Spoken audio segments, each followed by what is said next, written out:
want to talk for a second about what I want to do with this channel, and then we're going to take a peek at this Rossi Falcon engine. I've been collecting, we've been running RC cars my whole life, collecting 10, 15 years, running 8-scale nitro buggy now for a couple. I really just want to make the kind of content that I enjoy.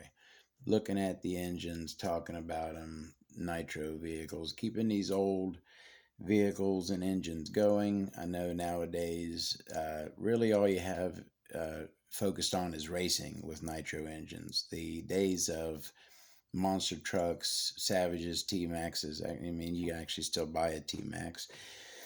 And actually, they just brought the Savage back. You can buy that too. So anyways, it's not like it used to be with tons of RTR nitro vehicles of all brands. In the 2000s, late 90s, early 2000s, I think was the heyday of the nitro engine. I got tons of magazines from that era I collect. We can go through tons of engines we could break down and talk about. I have a few projects in mind. I actually run OFNA Hyper 7 buggies. I've ran them for many years now. I know them. I'm used to them, and I like them. And I have tons of parts for them. One of the videos that I want to do is do the ultimate Hyper 7. I've been collecting for years all of the PCR hop-up parts for the Hyper 7 and all the other really good, low-profile engine mounts, CVAs, etc. Good hop-up parts. I want to build. I have brand new chassis, everything, every part for the vehicle. I have brand new in the basic form, and I have pretty much everything in the hop-up parts as well. So I want to build a ultimate Hyper 7 with all the good hop-up parts. I have a XTM Mammoth project that I'm going to be working on. I have tons of projects, but we'll get into that. I want to start making videos. I made a few shorts. This is going to be my first regular video.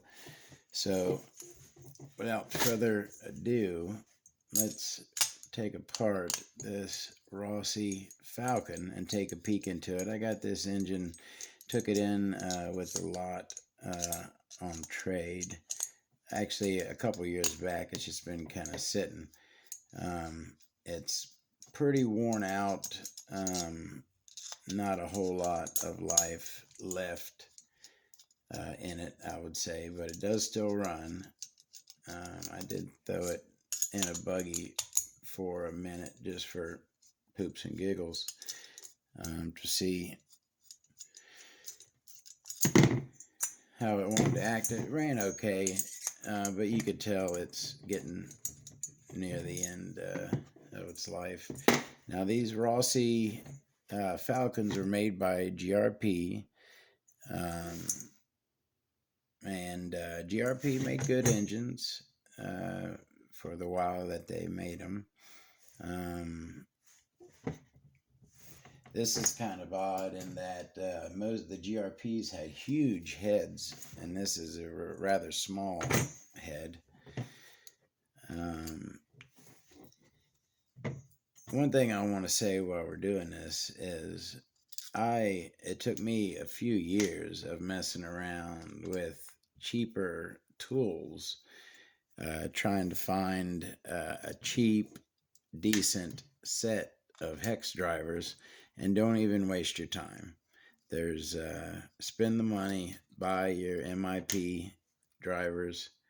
You'll never look back once you buy one and use it, and you'll end up buying the entire set, which is what I did.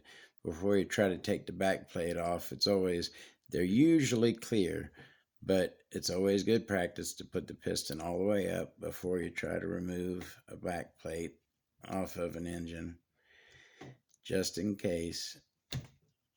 And this thing's gonna be, that thing had a good seal.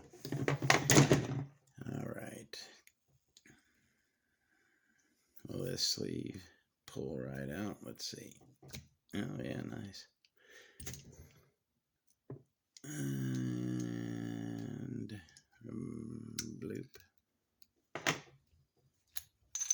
bloop. And that's pretty much I am a carburetor snob, I guess. I love my OS and Nova carbs. Pretty much everything I run. If it doesn't have if it's stock carb doesn't run great, I would throw OS or Nova carb on it. These GRP carbs were good. Had no issues with these. Always had good luck with GRP carbs.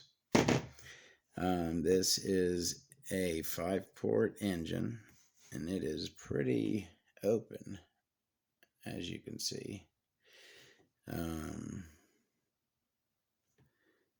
Good looking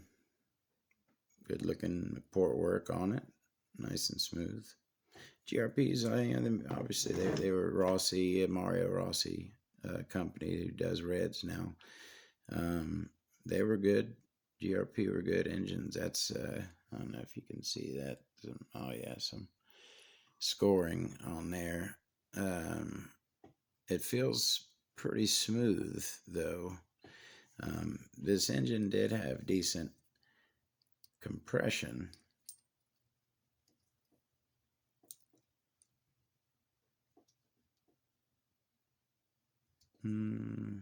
Looks like it probably was pinched because it's stopping quite far below the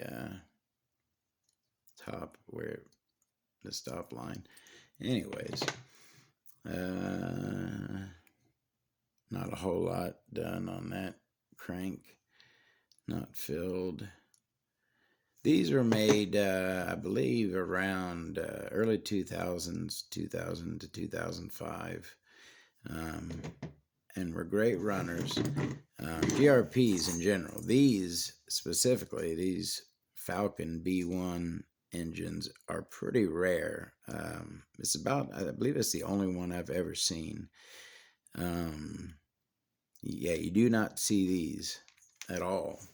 Now that I'm thinking about it, yeah, there's a couple other, or at least one other engine by GRP that is pretty much the exact same. Has all the APS protection system in there, and this APS little logo on the crank.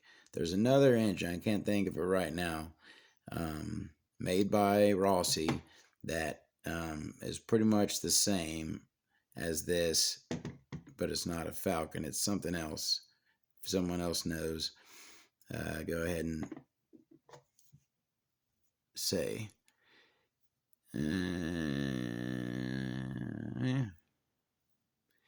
Dot to indicate the rear towards the exhaust port. So anyways, let's take a quick peek at this.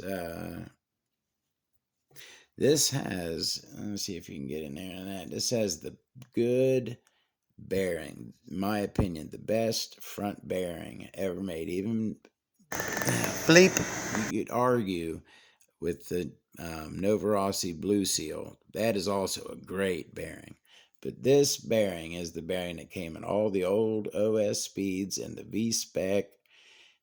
This Japanese bearing here, this front bearing, is a classic and a great front bearing.